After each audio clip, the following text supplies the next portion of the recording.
Environmental and trending to subject matter. We fear none, we back down.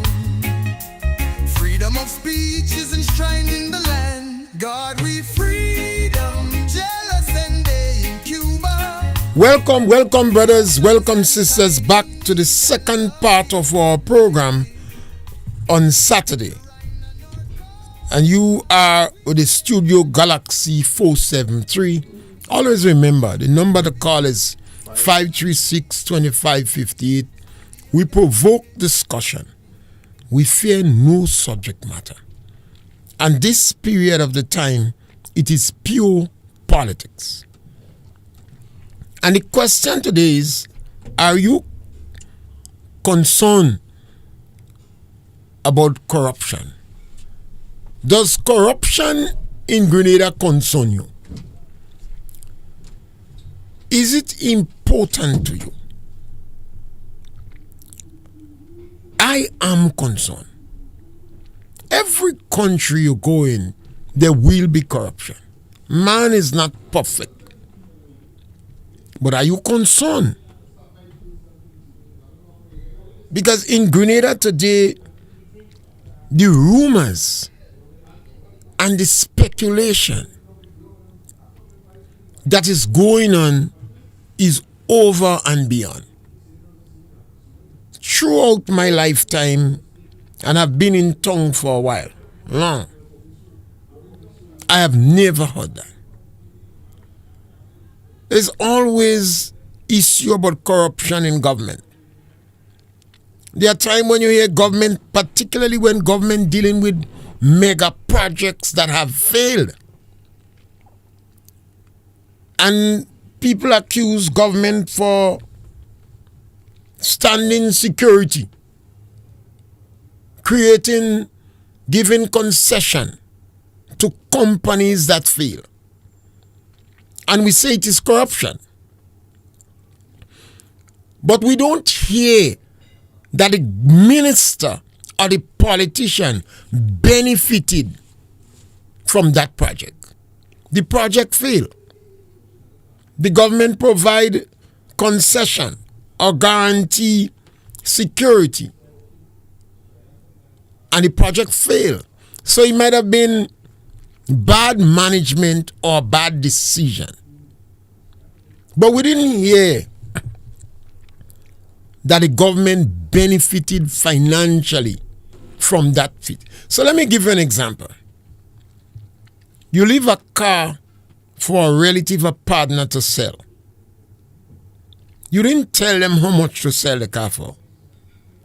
But when you come back, you was very disappointed in what they sell the car for.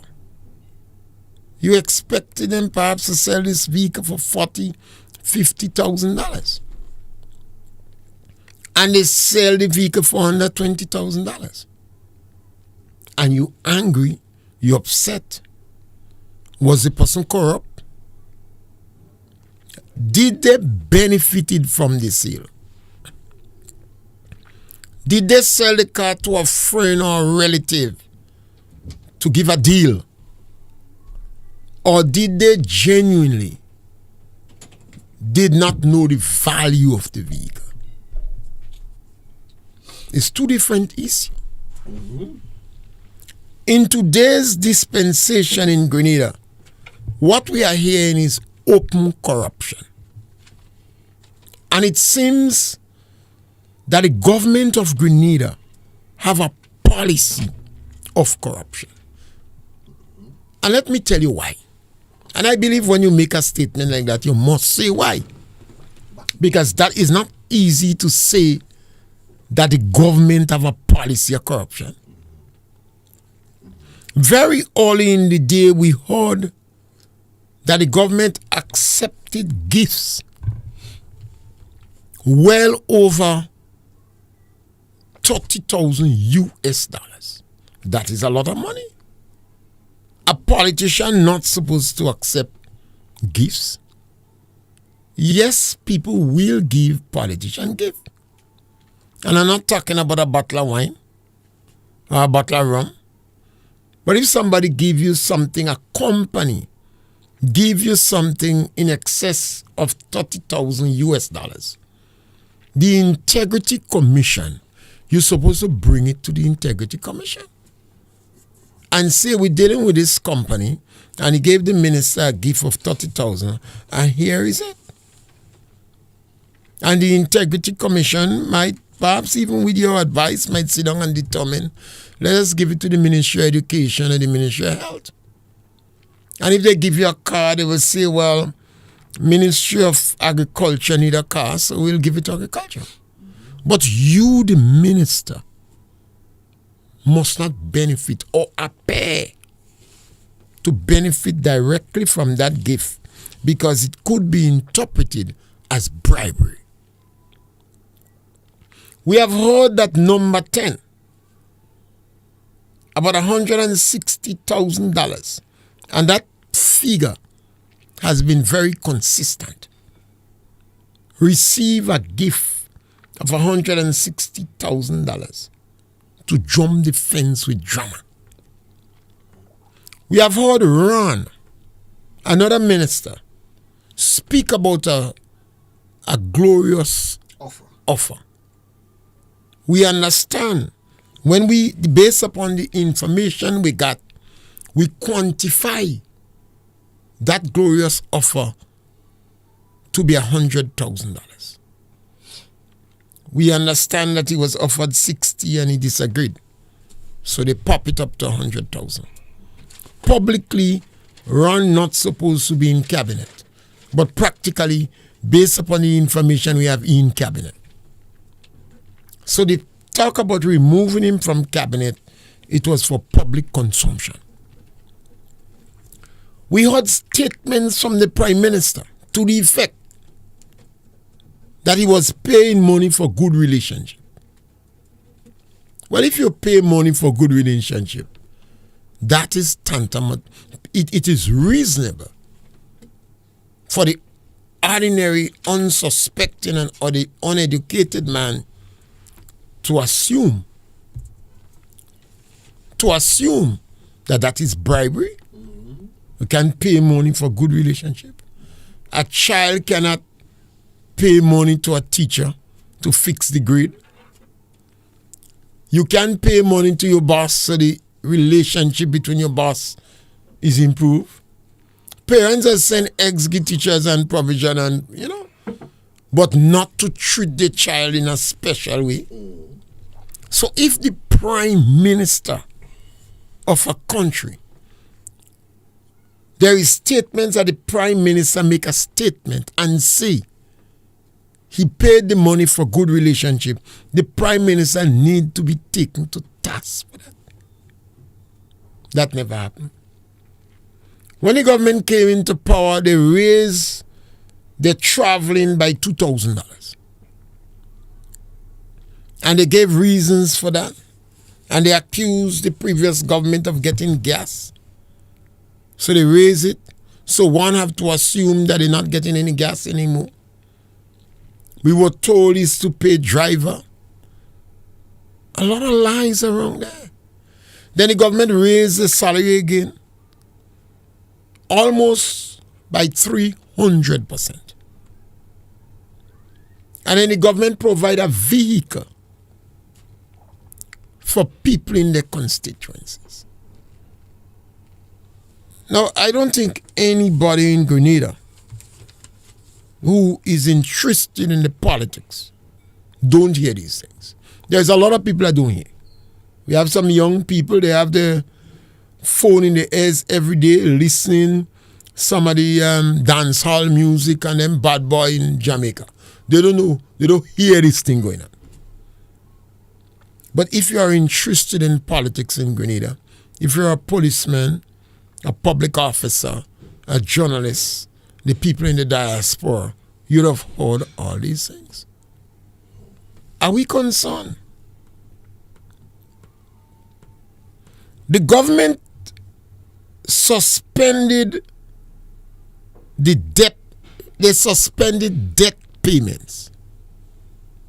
Hurricane Beryl passed, and 4 days before Hurricane Beryl passed, the government planned to suspend debt payments. I have never heard that in my life. Now, if you're not paying your debt, then at some stage you would be called to task. Provision was made in the agreement that in terms of disaster, you can suspend debt payment. A relief. I think it's the first time that clause has been introduced, and I believe Grenada has made use of it the first time. Grenada is the only country perhaps that have made use of it. Now, people expect you to do these things genuinely. Although burial passed in the country and seriously damaged the country, only 2 parishes was seriously damaged. And the economic base of Grenada was not seriously stunted. So why was it necessary to suspend debt payments? These questions are asked, but answers are not forthcoming. And you're speaking about 14 days after burial pass, Grenadians was informed that the government received $118 million. The majority of people did not know that Kit Mitchell and the NNP insured the country. 118 million. That does not include the money that electricity got. I can't remember how much they get, if it's 6 or 9 million. And the Nawasa got, I think, 2.5 million. Well, what was the justification for the government to suspend the debt payment? The government informed us that they got $1 billion from the sale of passport. Then why suspend debt payment and have your debt to GDP ratio racing up to 80%? Why suspend debt payment? The government also claimed that they got $100 million when they came in power, I think about 2 or 3 months after they come in power, from Saudi Arabia. They were surprised. That was money negotiated by the previous government NNP.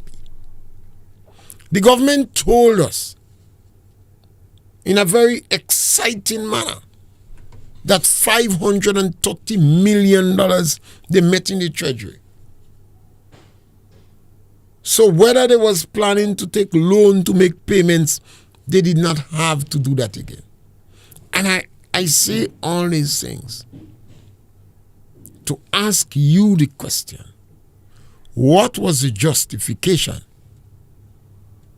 What was the justification for suspending debt payment? Carriacou suffered most in the hurricane. And a lot of the reports is some of the houses was completely destroyed and a lot of them lost their roof. Because that is what hurricanes normally do. They blow the roof. Some people rest the roof. They rest the roof on the building structure. And the hurricane take out the roof and dismantle it. But you got $118 million. You did not have to give Namasa. You did not have to give electricity company. You got $118 million to help us.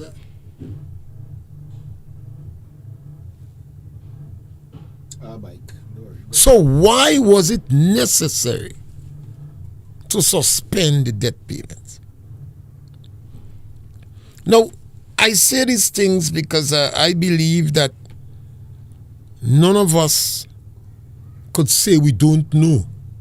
None of us could say we're not evolved.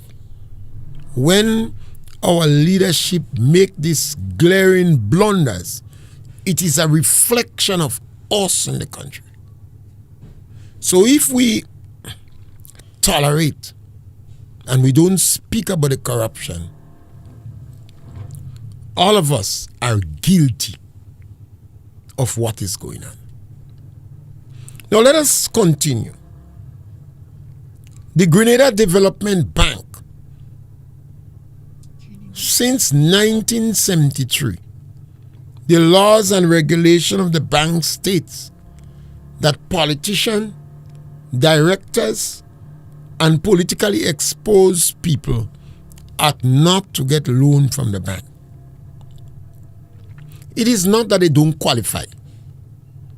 But in Gary days, Gary was attacked so much that he put these regulations there to secure himself and members. Because it's not to say that the ministers were not poor. The ministers was very poor in those days. Teacher used to be grazing a cow when he come out in Parliament. You have a cow grazing by the roadside and a cow pole. A lot of the ministers did not have transportation. Nadia Benjamin and Whipple Ned, their husband was extension officers. And they were social workers. Chrysler was a farmer. Arlene Williams, the lamb, had a little business. Innocent Belma retired from his work and he was a farmer. He sold his truck. Winston White just left school. He was the first minister of youth and sport. So I say that for you to understand that the ministers there was very poor. And a lot of them was involved in agriculture. But yet the government then, because of moral clarity, integrity, and want to get it right, decided that they must not benefit from the bank. This government come in power after they raised the income by 300%. They flaunted the laws of the Grenada Development Bank that was established since 1973 and raided the bank. Ministers got money.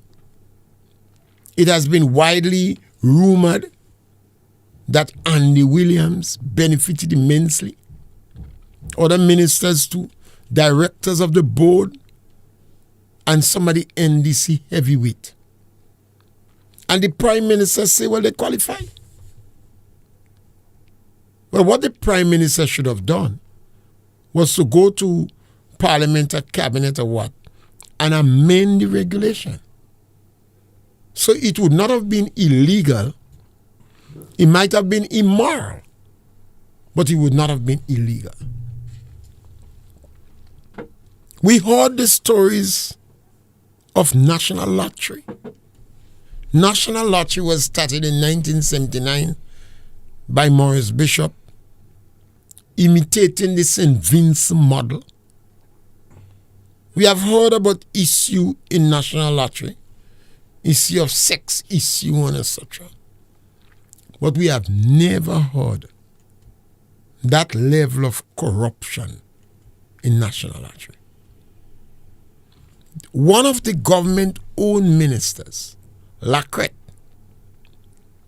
we understand from statements he made that we interpret, went to the Prime Minister and laid the evidence before the Prime Minister of the massive corruption that is going on in National Lottery. I guess the Prime Minister have this thing, Bonpan telling Pat the Batman Black. So the Prime Minister fired Lacrette.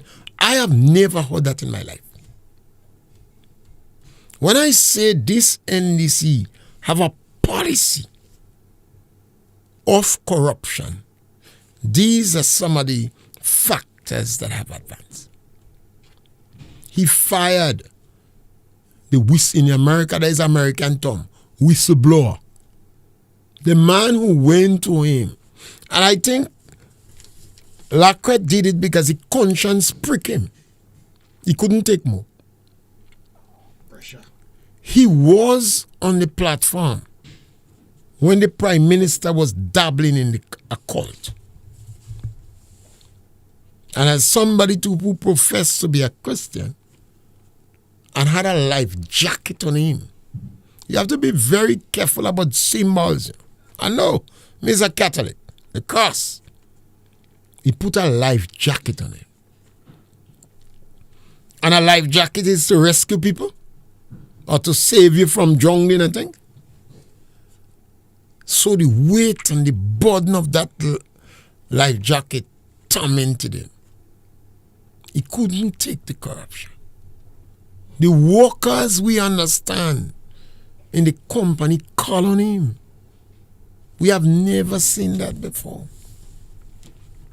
What was the situation? He lost his job. He was fired. The Prime Minister didn't only fire Lacquette. The Prime Minister started to rub his face in the dust. He called the police to escort him out.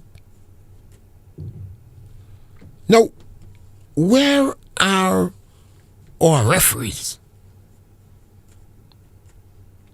I remember in 2012, 2013, when the NDC was fighting all about, Tillman Thomas put Peter David in post during the 2008-2013 period, and he decided he don't want the post that Tillman Thomas put him in. So conflict started in NDC. Sitting in the rum shop. You know, there are some guys in the rum shop that has hardly opened their mouth. But anytime they speak, everybody listen to them. And one guy said the problem with NDC, they don't have referees. Everybody say, what do you mean by that? He said when wrong things start in NDC, there is nobody to say, Lord have mercy. Bonjour. It's a terminology that the elders use. They say some people must say, Lord have mercy, to call on you that you're wrong. Now, where are members of the NDC that could point out to Deacon Mitchell that what he have is a policy of corruption? We heard stories about gravel and concrete. I think the first story that come out is an individual buy furniture from himself and he don't have a furniture shop. And he pay himself. He bought furniture from himself. He is not known to have had a furniture shop. And he pay himself. We have heard stories about a park, I think, in Grenville. Corruption after corruption after corruption in gravel and concrete. Then you have 118 million to build the houses in concrete in Carriacou. And this one is a fiasco of no mean quality. The Deacon Mitchell government set up a ministry called MIT, Ministry of Implementation and Mobilization, I believe. A new ministry with a green horn, a new PS, and a new SS. Well, any public officer that worth the salt would tell you that is a no-no. If you set up a new ministry, you want a senior PS in that ministry. Particularly if the minister is new. Because they may not understand the government bureaucracy and protocol. And from the day that ministry was set up, I objected to it strongly. I even called on the opposition to call for the dismantling of this ministry. I keep wondering, how could you have public officers that did not advise against such? But then I remember that the government was on the hunt for green blood. The president of the teachers union was encouraging government to hunt down green blood. So I know the public officers. Some of them who believe that they are being hunted down would use the term that the police commissioner used, one of the acting police commissioner, I believe, that this is not his pay grade. This is an internal term that is being used. This is above my pay grade. That is when you have a public officer that see you doing wrong, but he believes that he is already a target. So when he is called upon, he's going to say, this is not my pay grade. You want me to perform above my pay grade. I know the term. It is like saying, don't let nobody call you overseer and give watchman pay. You might find a similar statement. I throw the book in your face. All these are terminologies that you come. Somebody is coming and pulling the rank, and a public officer show him the law. He said, this is the law that I'm functioning under. So if you want me to do that, you have to be guided or give me the law. Now, when this level of corruption takes place, and it seems to be the policy of the government, you have a rippling effect. Other officers that would not normally be corrupt, they're more likely to get corrupt. Sometimes when speaking to farmers, I say there are 3 types of thieves that go in farmers' land. I say the professional thief, you can't stop them. It doesn't matter if you fence your land with electric wire, it doesn't matter. You can't stop the professional thief. But they are not very dangerous. They hit your lash and they'll take months to come back. Then according to where you live in, you have the drug addicts, the people who own drugs and using your land to satisfy the habit. And then you have the people who pass on the road and they want a tulip for color, they're going to take. Even when you hold them, you hardly could take them to court because they might be children, they might be women, they might be people, they live around you, they talk with you, sometimes they're good friend with you, and they go in there. But because of the number of them, it could have serious economic importance. So when you find a corrupt government that seems to have a policy of corruption over a period of time, the rippling effect stretches through the rank and file of the country. And this is why I ask, are you concerned about the corruption in this country? This thing is bad. The government have some small toilet billing. The previous government launched a program, 10,000 toilets. That was the program. They go build toilet for people. They never even say bathroom. 10,000 toilet.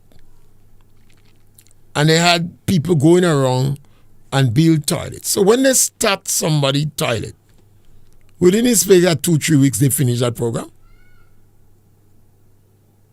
I don't know, 2 or 3 or 4 of them.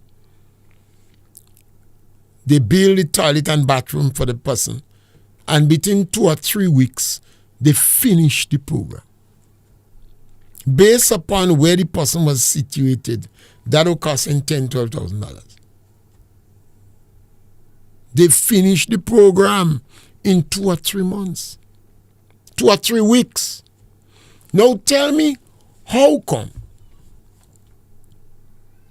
the same program, the government changed the name of the program. They make a NGO. Do you think it's easy corrupt, deacon corrupt? They make a NGO. They make a non-governmental organization. They have NDC people running it. And somebody have a toilet and months they can't finish the toilet. I've spoken to one individual long time, I didn't see him. He's from St. David's. But he tell me how they do dealing with this program. Sometimes they send him in Sotters and work. Sometimes they send him in St. Andrews. Sometimes they send him in Grenada. Sometimes they send him in St. David's. He said the method they're using taking longer and it costing more. I asked, well, why they don't finish one project and then start one? I have never seen that in my life. Some of the stories outside, they're frightening you. They set a program to build a house for an individual. And particularly people in the diaspora. I always blame the people in the diaspora for some of the level of corruption that's going on in Grenada. When you speak, they say you're telling lies. We always investigate. This gentleman, they built a house for him. And the house, when I visited the house, is about 60-70% completed. The roof is up. The windows, they didn't put on the windows. It was not painted. They didn't have electricity and water.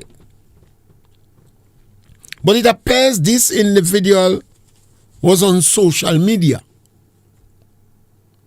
And he responded to something in a negative way about the NDC. So they cut the program. And they take the rest of material and they go with it. So after a couple of months, somebody must guide him to me because I'm on the radio. And he's angry now. And he wants me to speak about it on radio. A lot of people come to you. And I don't speak about things that I don't have, not certain about. Because when I speak, I dare people to take me on. I challenge them. So I want to be certain. So I visited him and had discussion with other people too. And I said to him, you shouldn't worry. Because in the first case, you didn't lose no house. You was living with your mother. I asked him if he had about 40 years. He told me 42. So I said, they reach a good way. So you walk in, finish it, man. He said, don't bother with them. But could you believe it? They take the rest of material and go. So what type of contract is that? You hear stories that a boathouse is being built. I don't know the size of the boathouse. Let's say 16 by 16. I don't know the size. I guess the house they're building is 2 room. When I look at it from outside, it's about 2 room. He has a veranda, a bathroom and toilet, and wall pillars and board. So I calculate that house don't supposed to cost $40,000. They have a contract for the house. 20,000. I don't know how much they pay the electrician. The electrician have a contract. The plumber have a contract. And the painter have a contract. And I hear stories that some of them were able to draw down their money so the house can finish. I have never heard that in my life. Normally in Grenada, you're building a boathouse of that size, you have a builder. The builder build the house. Sometimes the same workers that they run the water and they do the painting. And sometimes the builder have the electrician that do the electrical. Because it's a small structure. It's not a big project that is necessary to have. So a house $40,000, about, I don't know if it's 35, 40. You have a contractor for the house. You have a contract for the painting. You have a contract for the plumbing. A contract for the electrical. And some of these structures cannot finish. Now you remember, MIT, Ministry of Mobilization, MIT Information and Transformation, something like that. We should have we need a public investigation into that ministry. You need a public investigation into that ministry. I challenge the journalists that didn't like to investigate these ministries. Your reputation would be at stake. How could we do that to our country? It's going to cause the country to significantly deteriorate. We're going to drop in the corruption level. And the corruption going to have a rippling effect. Because they're going to say, if the priest could play, who is me? How could we do that to our country? I've said on a number of occasions that the best attempt I've seen at governance in Grenada was the previous 2 terms of the NNP. I believe that was the best attempt at governance. I was impressed and I thought, yes, we're improving. I don't believe we must make mistakes that other people make. We must learn from the mistakes of the past. And I believe the last 2 terms of NNP was a fantastic one. I chastise them for not taking enough risk and not being too assertive and creative in some areas. But because of the previous experience, and I saw the genuine effort to legislate discipline. They legislated discipline, put things in ratio, in scales. I agree with it.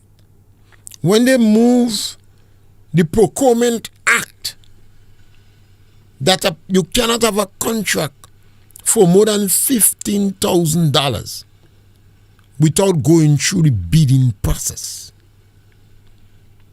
And you should have 3 bidders, unless it's some emergency, whatever the case may be.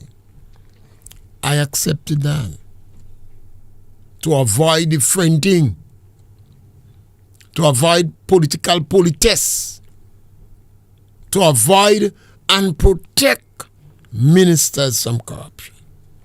When a new politician come in, with everybody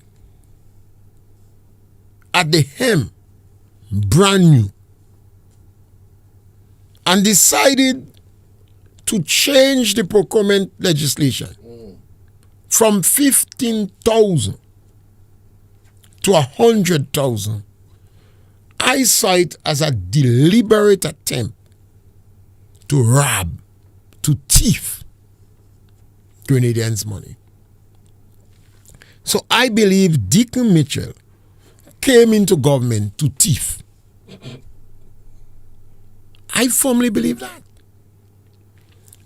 You have to go back to all the statements that I've made, all the accusations that I've made, and tell me if it is not reasonable to believe that Deacon Mitchell came with one thing on his agenda: to thief the country money. I heard the rumors that the Prime Minister wants to be a billionaire before his term ends. I've spoken on other forums and other programs on the fact that the government, several of the top ministers of government, are agents selling passports. I pointed out that is a conflict of interest. Who is going to guard the guards? You cannot be chief cook and bottle washer. That is the local terminologies people use. The Prime Minister ignores everybody. Sometimes we understand some adjustment was made, names and telephone number put out, but the companies remain theirs. This is corruption. I was even my heart sank when Peter David accepted the fact to be an agent selling passport. My heart sank. Because Peter David is a nice man. And 1 month before he launched his political party, we are hearing that he's an agent selling passport. And no public explanation was provided to justify that. You see, it was absolutely necessary for Peter David to make some public statements, because a number of personalities attacked Deacon, Andrea St. Bernard, Dennis Cornwall, and others relentlessly over what we were hearing, that they were agents selling passport. And we gave reasons why they should not be the chief cook and bottle washer. Who is going to guard the guards? So the fact that Peter David stayed silent and said nothing, he didn't defend them. As a lawyer and a politician, if he had no problem with that, he should publicly say, you all are being unreasonable. Nothing is wrong with that. He didn't say a word. So we assume that Peter David too was against that. How do we now accept? And for Peter David to be selling passport, it means that he get a bribe from Deacon?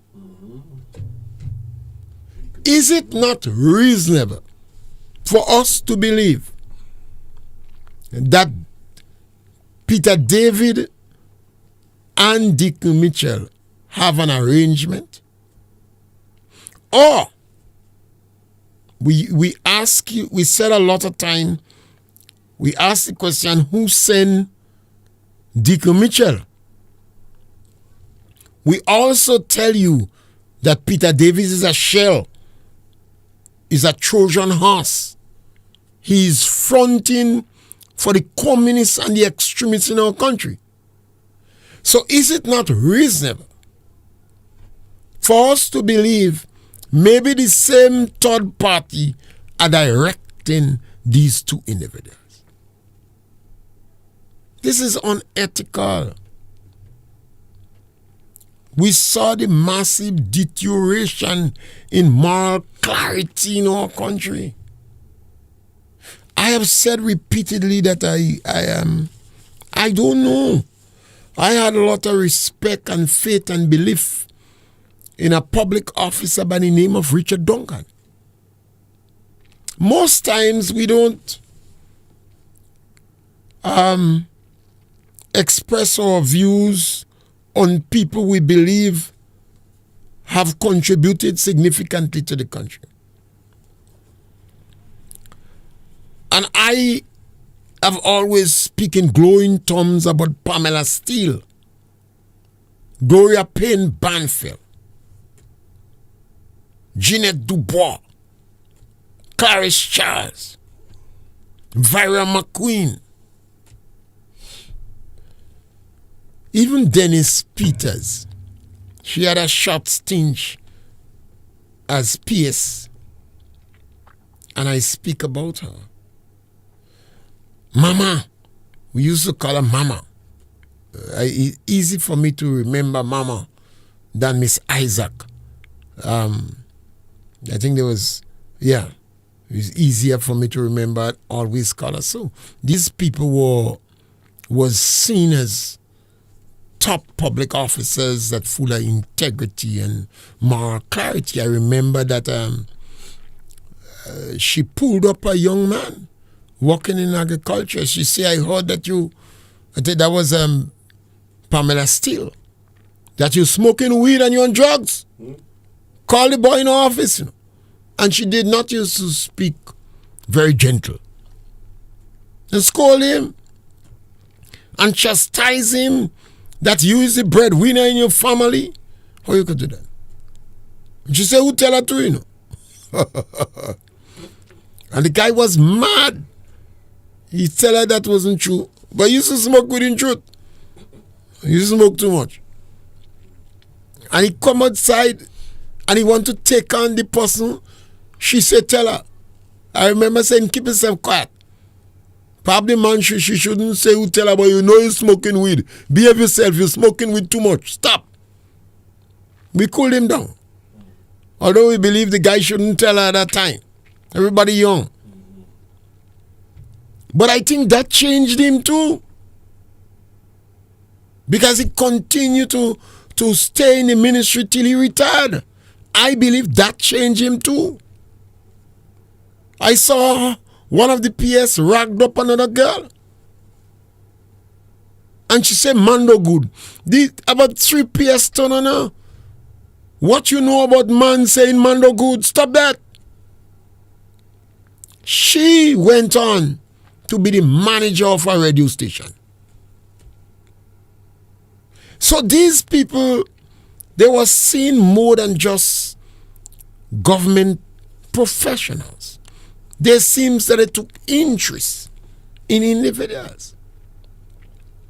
What happened to our PS these days? So the PS cannot tell you the PS, you cannot go in the bank. Some of the corruption we hear in MIT, it's difficult for somebody who was in the public service to believe that somebody is sent to change $100,000 in the bank or X amount of money, 40 or 50,000, and the PS have this money giving people cash for contract. No, it's very difficult for us to believe that. But the regularity in which we are hearing it and the conviction of the people who are telling us these things, we must be concerned. So what happened to the other PS in the ministry? At one time, I know they used to have PS meetings when all PS come together. I thought it was a very good program because you always had weak peers. And the stronger ones could have helped the weak ones and the new ones too. At one time, the unions was strongly advocating something you call orientation of new workers.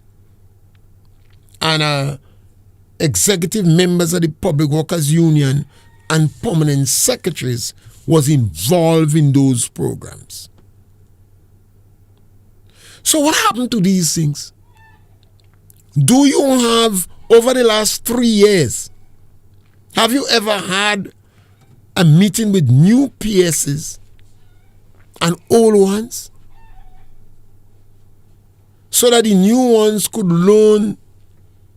Because if you have a ministry and you use a new PS, a new minister, a new SAS, a new permanent secretary, then you could have problem with bureaucracy. And maybe that is the reason why that PS believe they could send and change a check for 50,000. Where they keep this money? In she bosom? Where she keeping this money? There is a protocol in the financial rules that when you collect government money, how quick you must deposit it in the bank.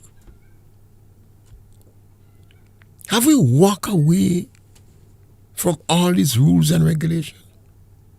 What happened to us in Grenada?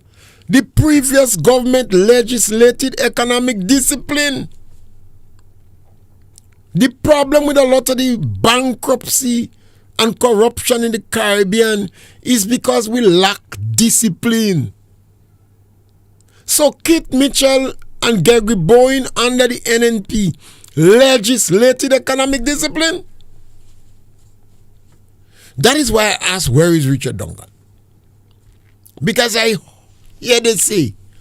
heard from the grapevine that Richard Duncan is deeply associated with this present government.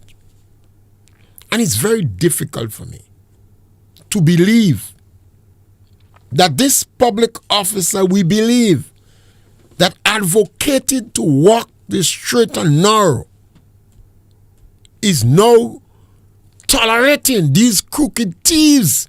I see Deacon Mitchell and these group of them, from my opinion, from the information I advance here, and what I'm hearing, I see them as common thieves.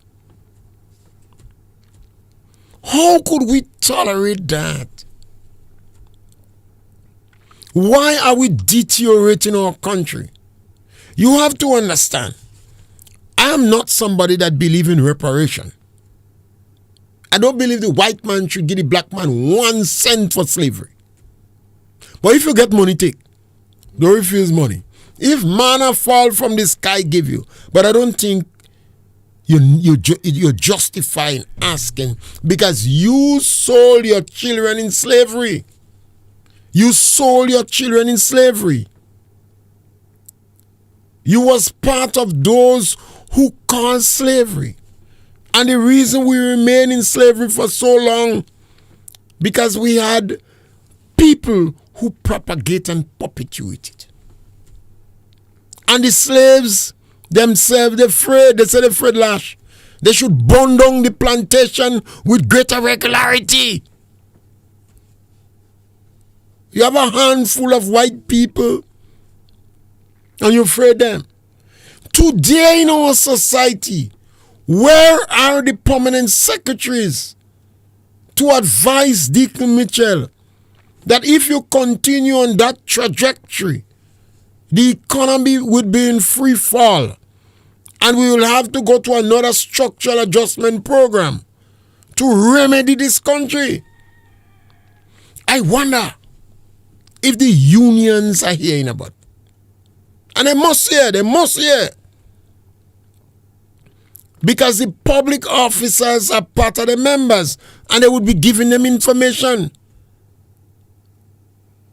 Unless the public officers don't trust the union leaders and they believe the government and the union leaders are being paid good relationship money. The union supposed to be concerned. Because if the government continue on that trajectory, the workers will pay. Remember, we had 3 structural adjustment programs. And each time the workers made sacrifices. So, is Grenadians concerned? The businessman don't have to be concerned much. The businessmen make money. Whether the economy good or good, the businessman go make money. And the businessman going to get tax break. And he going to pass on the tax constraints to the consumer. The businessman going to pass on the tax constraints. Now, look at the excessive amount of traveling we have had. We're talking about corruption. One minister said, win, lose, a draw, he fixed for life. You know. Obviously, the minister is a lunatic because at his age, even though he get a couple $1 million, is not statement to make. But he's a didn't expect come and get. So much of money flow through his hands that he in donkey glory. Another minister with over $600,000 in a bank account says she gave over $300,000 in charity. In one term. The next minister buying truck and they say she tired by bus, so she buy a truck. Yeah. One of the top individuals in this government period went and buy a piece of land and deposit $100,000 cash for the deposit. But here the cry, he go with $1 million cash to pay out, They have to ball and tell him, no, you can't do that. Even the owner of the land afraid to touch $1 million cash. So he make a deal with a credit union. Now, how could we have changed our country so quick and turn it to that corrupt level? This thing is all about, It really, really bad.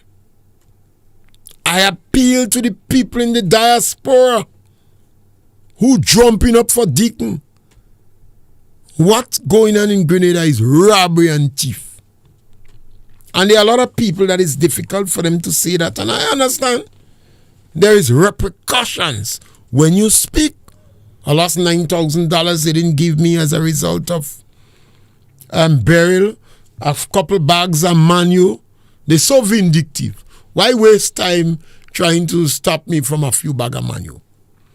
And the Public Workers Union throw me out of the medical health plan because they claimed they couldn't find me. They said to me that we changed the service provider. The insurance company that used to represent them may change them. But one would assume that if you change your service provider, part of your negotiation would be everybody who is on the plan is automatically on the plan. And if we have to get information when that individual claiming, he will provide blah, blah. But they couldn't find me because I was quite up in St. Patrick's up in the north. But I continue to collect my money. So I asked the question, the easiest way to find me was to ask the people who giving you my money. Because they must know. They might have said, well, we don't know, but we're saying to the Republic Bank number 00578. So we asked the bank, where is that individual? So I asked the question today as we end this program, this part of corruption. Are you concerned about the corruption in Grenada? Are you concerned that this government have to be described as common thieves? Are you concerned? If you're concerned, subscribe, share, and like the program. And remember, from this Wednesday, we will start a new show on Wednesday, 5 o'clock in the evening. from this Wednesday on, you'll have a new show at 5 o'clock in the evening on Studio Galaxy 473 in Confer. Politics, religion, and economic issue, regional, international, spiritual issues too, agricultural, environmental, and trending to subject matter. We fear none, we back down.